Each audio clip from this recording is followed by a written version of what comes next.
你说的再对，对方不想听，那就是错。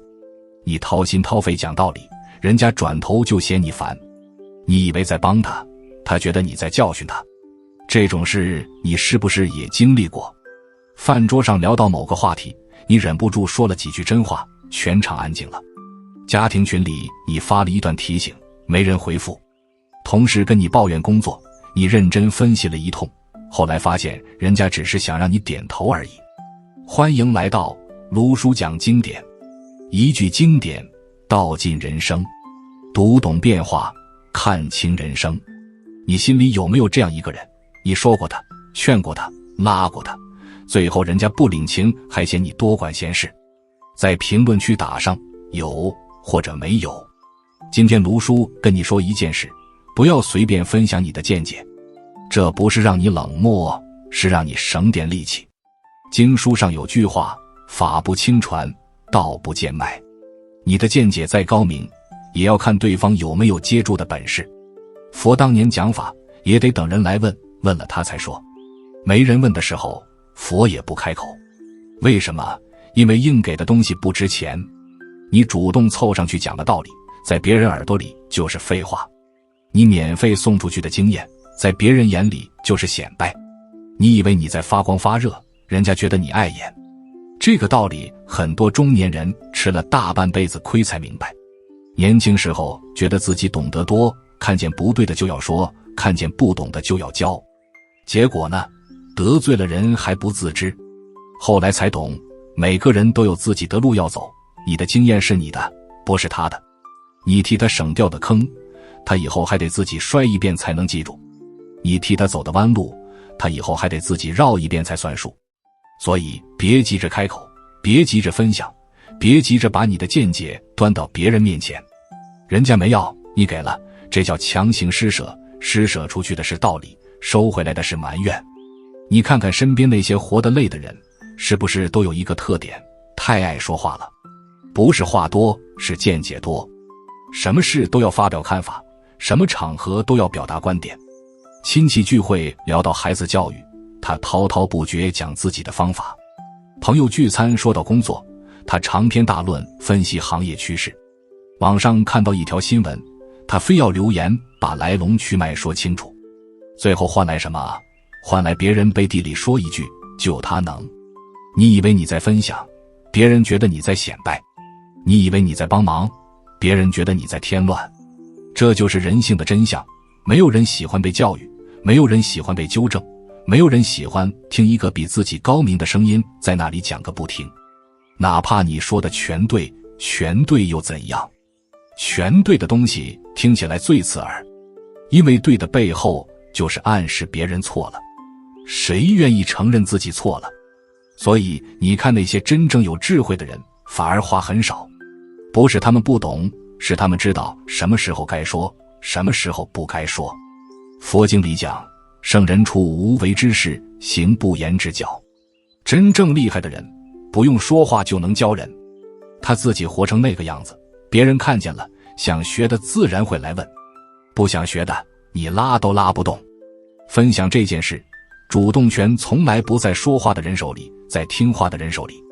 他想要你的见解，你一句话他能记一辈子。他不想要你的见解，你说10000句也是耳旁风。很多人搞反了，见谁都想掏心掏肺，结果心掏出来了，肺掏出来了，别人拿起来看了看，扔地上了。你还傻乎乎站在那里，等着人家说一声谢谢。人家没说，你心里还不舒服。不要随便分享你的见解，真正的核心不是闭嘴，是看人。看什么人？看他的心打开了没有。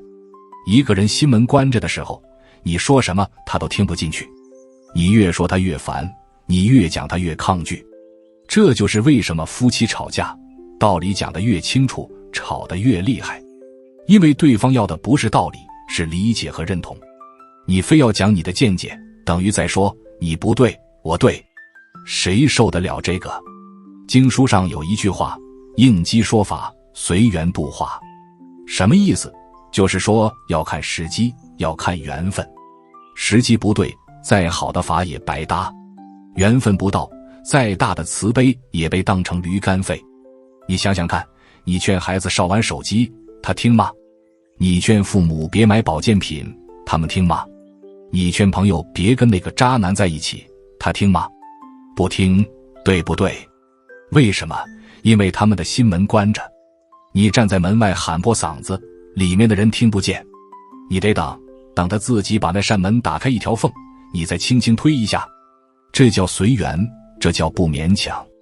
所以分享见解的最高境界不是滔滔不绝，是守口如瓶。你把自己修好了，把自己活明白了，自然会有人来找你。他们来找你的时候，你说1、2句就够了，那1、2句顶你平时说1万句。因为那时候他的心是开的，你的每一句话都能落进土里，长出苗来。平时你硬塞给他的，全掉在地上，踩烂了，他还怪你挡路。这个道理用在任何关系里都适用。夫妻之间少讲道理，多讲感情；亲子之间少给建议，多给陪伴；朋友之间少做导师，多做听众。你会发现，你不那么爱说话了，你的日子反而顺了；你不那么急着分享了，你的见解反而值钱了。还有一件事必须说清楚，很多人不敢分享见解，是怕得罪人。但卢叔今天说的不是让你害怕，是让你清醒。